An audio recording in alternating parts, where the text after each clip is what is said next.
देखो आपका next topic क्या है। आपको सिंपल पेंडुलम की इक्वेशन डिराइव करके दिखाने हैं। सिंपल पेंडुलम की हेल्प से आपको हैमिल्टन इक्वेशंस को फाइंड आउट करके दिखाना है। यानी कि जो हमारी हैमिल्टन इक्वेशंस थी उनको हमें सिंपल पेंडुलम की आर्टिकल के अंदर सोल्व करके दिखाना है कि क्या आएंगे वो। ठीक है, अब देखो मेरे पास ये तो बताने की ज़रूरत नहीं है अब तुम्हें। पहले तो हमारे पास क्या है, ये एक बॉब है। ठीक है, ये बॉब हमारे पास क्या है, मूव किया इस बॉब ने, तो ये मूव करके हमारे पास कहाँ पे आ गई, पार्ट सी पॉइंट से बी पॉइंट पे आ गई। ठीक है, लेकिन लेंथ तो हमें पता ही है सिंपल पेंडुलम में कांस्टेंट रहती है, तो लेंथ हमारी क्या रही, कांस्टेंट रही। ठीक है, ये हमारा ऊपर ऑफ पॉइंट है।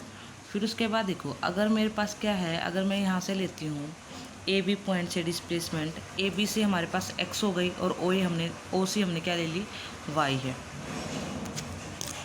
ठीक है, उसके बाद देखो अगर मैं ट्रायंगल ओ ए बी में जाती हूँ तो यहाँ से आपके पास क्या आ जाएगा, ये तो आपका परपेंडिकुलर हो गया बेस ओ ए बाय में ओ बी, और बेस अपॉन में हमें पता है हाइपोटेन्यूज क्या होता है, कोस ऑफ थीटा होता है, तो वाई की वैल्यू निकल गई।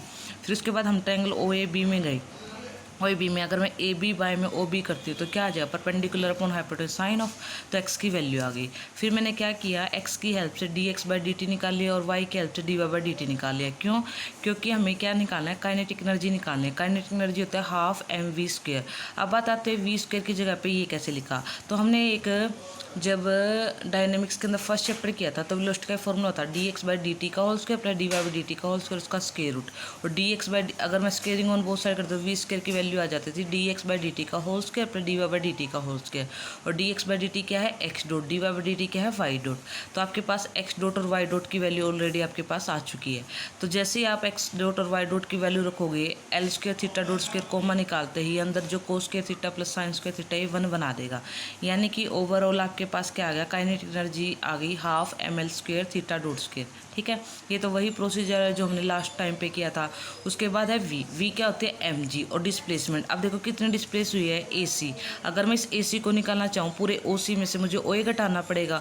ओ सी क्या है, ओ सी हमारी पेंडुलम की लेंथ एल है, और ओ ए अभी मैं निकाल के आई थी, ओ ए कितना आया था हमारा, यानी वाई कितना आया था, एल कोस थीटा। तो यहाँ से एम जी एल कॉमन आ गया, क्या बच गया, 1 माइनस कोस थीटा। अब देखो हमें पता है हमने टी और वी निकाले, क्यों, हमें लैग्रेंज का पता है, लैग्रेंज क्या होता है, टी माइनस वी होता है, तो टी की वैल्यू रख दी, वी की वैल्यू रख दी। अब देखो हमें क्या निकाल के दिखाना है, हमें हैमिल्टोनियन इक्वेशन निकाल के दिखानी है, और हैमिल्टोनियन इक्वेशन के लिए आपको हैमिल्टन फंक्शन का पता होना चाहिए। और हैमिल्टन फंक्शन क्या होता है, summation p i q I minus में एल। पी आई की वैल्यू 1 से n तक वेरी करेगी, यानी कि जितने भी जनरलाइज कोऑर्डिनेट होंगे। लेकिन मैंने आपको पहले भी बताया यहाँ पे एक ही जनरलाइज कोऑर्डिनेट है जो कि क्या हमारा थीटा है।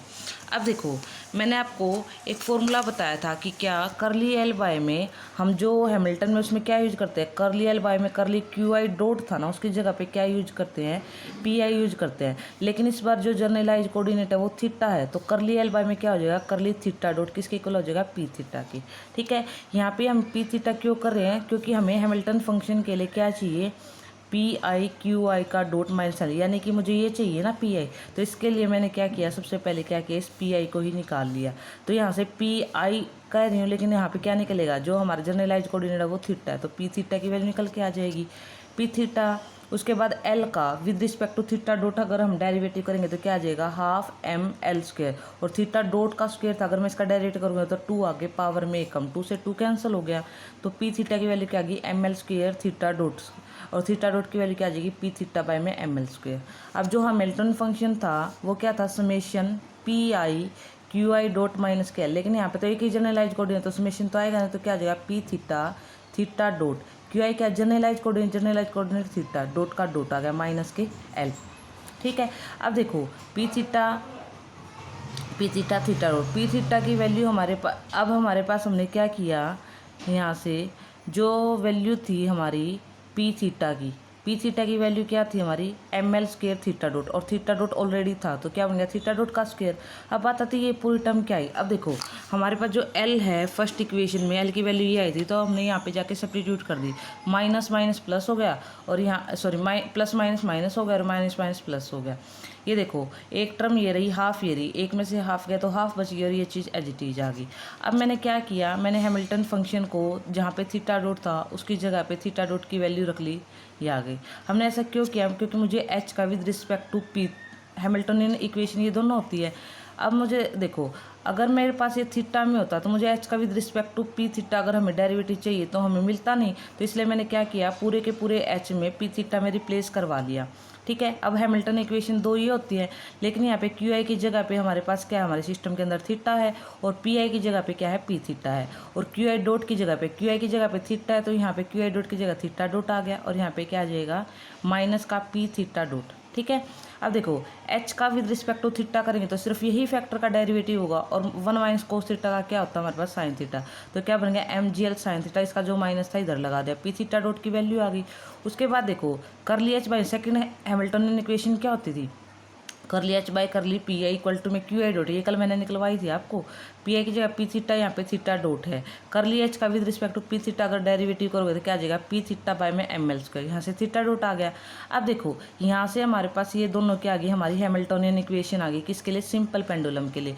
लेकिन अगर आगे सोल्व करना चाहो तो आपके पास पी थीटा की वैल्यू क्या आ गई, theta dot m l square, और अगर मैं इसका दोबारा से डेरिवेटिव करती तो कितना क्या आ जाएगा, theta double dot m l square, और पी थीटा डॉट की वैल्यू इस इक्वेशन में जाके सब्स्टिट्यूट कर दी, और जब मैं इस इक्वेशन को एम एल स्क्वायर से डिवाइड कराऊंगी तो क्या आ जाएगा, थीटा डबल डॉट, इसका तो कैंसिल हो जाएगा, ये इधर आके प्लस में क्या हो जाएगा, जी साइन थीटा, और बाय में क्या आ जाएगा, एक एम एल तो कैंसिल हो जाएगा, एम एल इक्वल टू में 0, और यही हमारे पास क्या आ जाएगी, required equation of simple pendulum. ठीक है, अगर हमें ये आ जाए सिर्फ निकालना, हैमिल्टनियन इक्वेशन निकाल लो सिंपल पेंडुलम की, तो आपको यही करना है, और अगर आपको आ जाए कि आपको डिराइव करके दिखाओ सिंपल पेंडुलम की इक्वेशन, तो आपको ये स्टेप भी करना पड़ेगा। ठीक है, तो ये था आपका फर्स्ट आर्टिकल सिंपल पेंडुलम का। एक और कर लोगे ना तब आपको समझ में आ जाएगा कि हमें कौन कौन से स्टेप फॉलो करने हैं, अभी करवाती हूँ आगे।